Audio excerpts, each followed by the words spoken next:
I'm Doc Faisal, orthopedic surgeon with Move Smarter Health. We are sponsored by an educational grant from Kinesi Movement. I love sports. I love talking about injuries. I take care of shoulder and knee injuries, and I operate and treat on them. And please consider this an educational, informative video only. Here we go. Undisclosed injuries.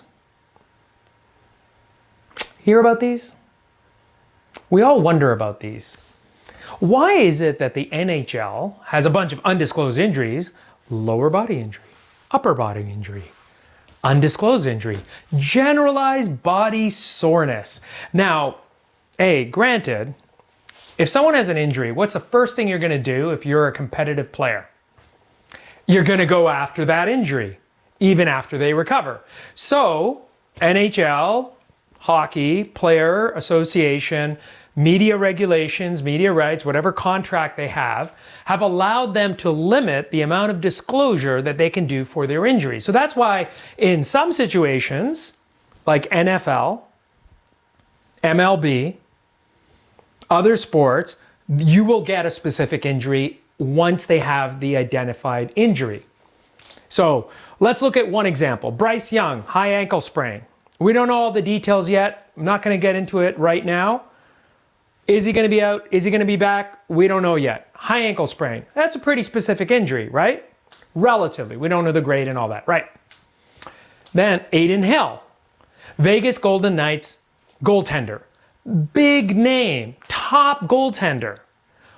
Unfortunately, with the Vegas Golden Knights, we're not going to talk about that. They're always going to lose to the Oilers, in my opinion. And you can make comments on that down below. He has a leg injury, but we don't know what exactly happened. So I posted what he was doing right at the time, like essentially seconds before he just dropped to the ice. So we don't know what happened, but he has a leg injury. And then on the other hand, you have Mark Stone. He's had so many injuries. Same, Golden Knights. So many injuries that he's had.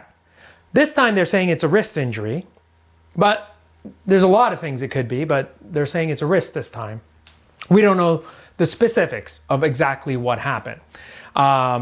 So there's different regulations, different approaches. Now, if we talk about Adin Hill, which we're going to talk hockey today, because we have probably a very specific mechanism of injury. And this is the other thing. You know, the whole body kinematics with injuries and mobility, it gives you a perspective of what that injury possibility is simply in the manner. We had a great view of Adin Hill going down, splaying out his legs. Now, what happens when you splay out? Do I need Charles? I might need Charles. All right, so pretend this is the left leg. I know this is the right. You see the toes, they're not painted, yes. Pretend this is that. And he goes down almost into the butterfly, and he goes like this, but then his leg is out. So what are the forces acting on the leg right here? So you've got the body, ground reaction forces here.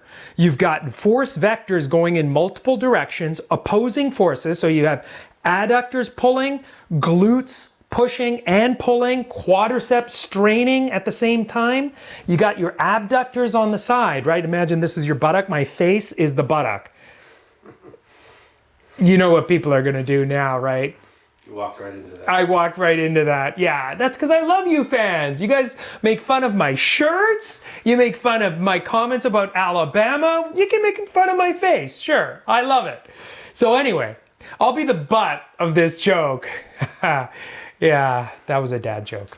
Anyway, so all of this going on, and then force vectors here. You've got gravity acting everywhere. So this is going down like this, right? And what's preventing this from happening? You've got the IT band stabilizing here. You've got ligaments on both sides, but the medial collateral ligament on this side, you've got a meniscus, you've got the quadriceps, remember, is not just linear on top, it's confluent on the front of the leg. You've got the hamstring, so part of the hamstrings are coming along the medial side. You have the whole pes anserinus bursa along here. So there's a lot of factors that are stabilizing the leg in this manner, preventing it from going out. Could it be down at his ankle? Okay, sure. But the biggest forces are in his groin and in his knee. Hip and knee. So we don't know what the actual injury is. Thanks, Charles. That was a good job. Yeah, I'll use you again, don't worry. So we don't know exactly what the injury is, but just based on the mechanism that he went down in the way he did, I would say that there are some types of injuries that are going to be more likely than others. So we talked about the MCL. So medial collateral ligament is very common. That can be injured very commonly. After his injury, he didn't put pressure on his leg. He was able to skate off, but he didn't put pressure on his leg. So could it be something worse? Like, can you get an anteromedial instability? Could you get the medial collateral ligament tear, disrupt, strain? Could it be maybe the hamstrings? Because the hamstrings, Charles, I need you back. Hamstrings may start behind, but they come around on the medial side and they actually sit over the medial collateral ligament. So there's a lot of structures there. Could it even be the ACL? Absolutely, it could be the ACL. Because when you go down, it's kind of like you're forcing a pivot shift, and you could also tear a meniscus. Medial meniscus, more. If it's associated with an ACL, the lateral meniscus is more likely. If it's not, could it be the medial meniscus? Yes. Could it be the medial collateral? Yes. Could it be the adductor strain? Yes. Groin? Yes. All of those, iliopsoas, anything within that chain of kinematic strain. Ooh, do you like that? The chain of kinematic strain. Yeah, trademark that. Yeah. We'll take care of that. Anything along that line could have been injured. But it could also go down to the foot and ankle. Now, I mean, with a skate, although the number of skate issues and skate blade issues happening recently with the blades popping off has been ridiculous. I have never seen so many skate blades popping off like in any season of hockey other than the last 2 seasons. It's crazy. Anyway, so maybe the new skates aren't as good as everyone's talking about, but maybe there's fewer injuries, maybe there's more, we don't know. So anyway, it's the shoes, it's the shoes. Oh yeah, get back to what I was talking about? Yeah, okay. So could it be somewhere down in the ankle or the foot? Sure, anything is possible. But when you have a hockey skate, you've got the pads on, the stress is happening from what it appeared on the knee or at the hip, because you saw him go down and then suddenly he contracted like that. So could it be his groin? Could it be his adductors? Could it be his hip?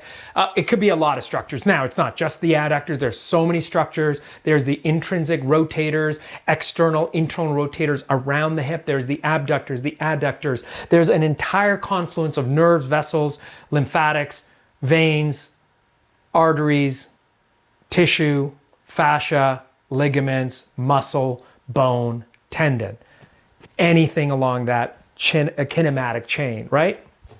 But common things being common, I would probably put my hat on MCL, groin at the top of the list, and then I would go down, with the groin adductor strain, and then with the knee, could it be MCL, meniscus, and then you can continue down the line to worsening injuries.